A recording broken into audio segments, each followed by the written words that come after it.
Dear Patriots, before the news starts, please subscribe to our patriotic channel by clicking the subscribe button. Give us a thumbs up to this video. Don't forget to leave your opinion below in the comments section. Share the news on Facebook and Twitter so you friends see it. Thank you. This hero Marine stole a truck in Vegas, then did something incredible. After the shooting in Las Vegas, Donald Trump spoke of the miracles that occurred in the aftermath of the attack. Iraq War veteran Taylor Winston is one of those miracles. According to the Orange County Register, the 29-year-old Marine was near the shooting site when he found a utility vehicle with its keys in the ignition. So he stole it, and did something awe-inspiring. "We started grabbing people and loading them in the truck," Winston explained. "Some were in critical condition. We took a full load to the hospital and then came back for more." Winston didn't get any names. Instead, he said he was focused on trying to be as efficient as possible. Because of his efforts, he may have beaten both emergency personnel and police to those most critically hurt. Due to his haste, he may never know the identities of the lives he changed that day. But those people may soon know his name if Winston's story gets the attention it deserves. Comment "God bless the military" and share so the world can see what heroism looks like in the midst of tragedy. This man should be way more famous than the disgusting human who decided to gun down so many innocent Americans.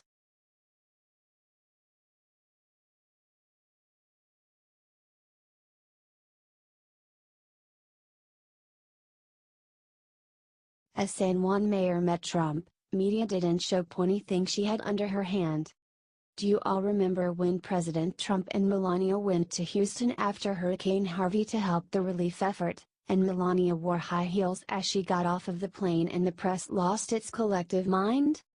You get the idea. All this despite the fact that Melania changed into sneakers shortly afterward. Fast forward to Hurricane Maria, which devastated Puerto Rico. President Trump and the mayor of San Juan have been feuding over the president's relief response.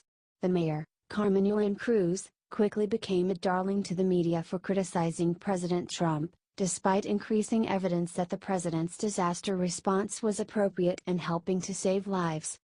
The mayor, Carmen Cruz, quickly became a darling to the media for criticizing President Trump, despite increasing evidence that the president's disaster response was appropriate and helping to save lives. President Trump met with several politicians, including Cruz, on Tuesday for a briefing on the disaster response. Check out what Cruz had on her feet. That's right, people. Stilettos. Where is the leftist outrage? Where are the headlines denouncing Cruz for her inappropriate disaster shoes? It's typical rules for thee, not for me behavior from the left, and it's tiring. It's up to us to get this out there, so share it at least 10,000 times. HT Fox News.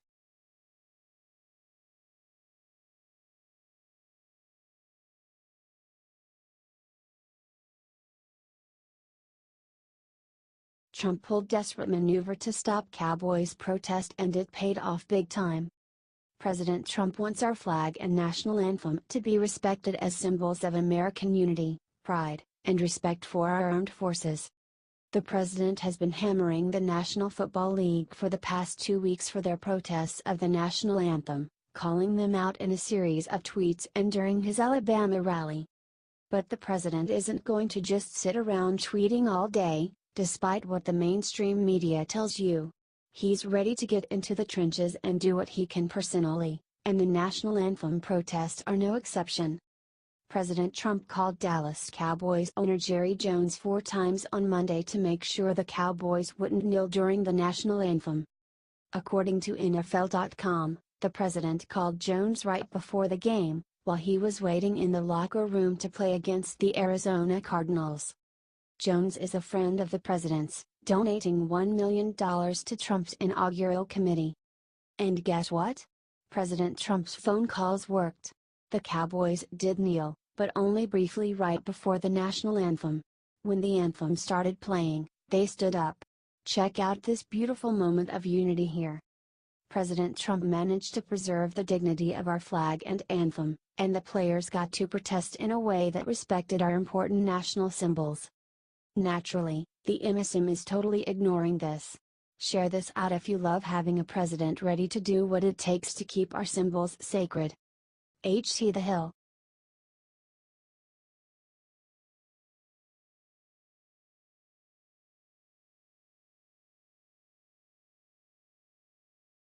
The Las Vegas sheriff just revealed massive secret about the shooter that explains everything. One of the biggest changes to the Las Vegas shooter case just came from Clark County Sheriff Joseph Lombardo himself. During the press conference in Las Vegas last night, Sheriff Lombardo admitted that the shooter Stephen Paddock may have been radicalized at some point. "I want to understand the motivation that you described, okay, to prevent any future incidents, and, did this person get radicalized unbeknownst to us? And we want to identify that source." This would back up previous claims that he was strongly associated with radical groups including both Antifa and the Islamic State, although both currently remain unproven. Still, when you couple this new development with the fact that the Islamic State has made more than 3 official declarations that they were behind the attack, including repeated claims that Paddock was radicalized a few months ago, it does make you wonder. Paddock also wired $100,000 to the Philippines shortly before his death. The Islamic State has a known powerful presence in the Philippines, especially the city of Marawi. These may be coincidences, but they are certainly worth checking out. But, of course, the mainstream media will act like this is barely news so that most people never see it. That's why it's up to y'all to share this everywhere and let the people see what is really happening.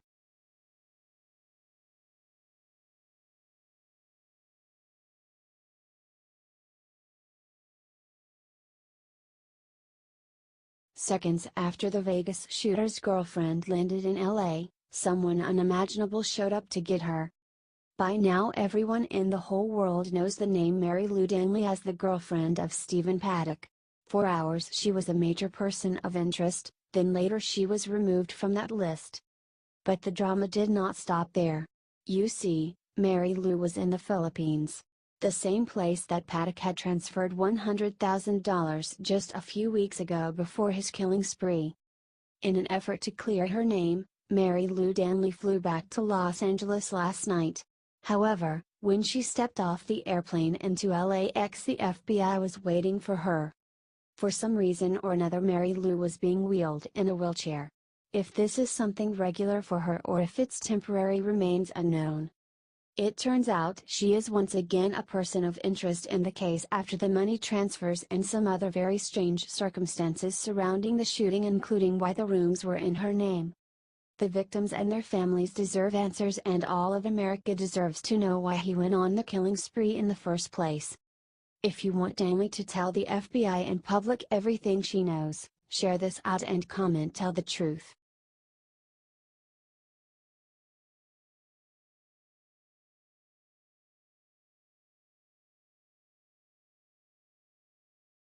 What Trey Gowdy said about multiple people involved in Las Vegas shooting is rocking America. On Monday, Trey Gowdy got on Fox News Channel's The Story and offered his thoughts about the investigation in Las Vegas. Watch the jaw-breaking thing that Trey Gowdy says in the video below. Gowdy thinks that host Martha McCallum was skeptical that Stephen Paddock could have acted without one person helping him. The South Carolina Republican predicted that in coming days he will be proven correct. "It's an incredible level of premeditation that you don't ordinarily see," Gowdy said. "And it is difficult to believe that a single person could have done this without detection. And so, I hope that what comes out of this is people, lots of crime is prevented because a non-law enforcement officer says something. The weapons and whether or not it was altered to become fully automatic and the premeditation of picking a certain hotel room. I think we're going to find someone along the way was suspicious. They should have turned that suspicion into a phone call to law enforcement. It's an incredible amount of premeditation to not go detected." Does this mean that multiple people helped the shooter the night of or just in preparation? We'll have to wait for more details. Share this if you think that there were multiple people involved and that we need to get to the bottom of this.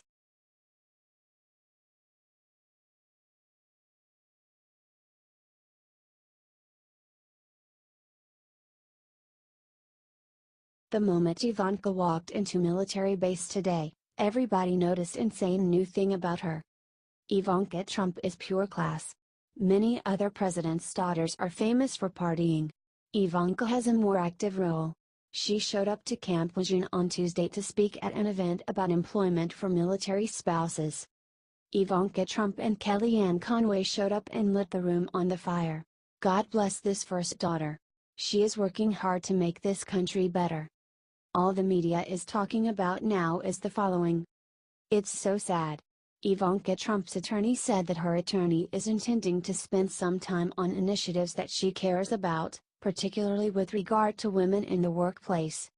Get this out there if you are proud to have Ivanka in the White House. Describe Ivanka in 2 words below in the comments, y'all.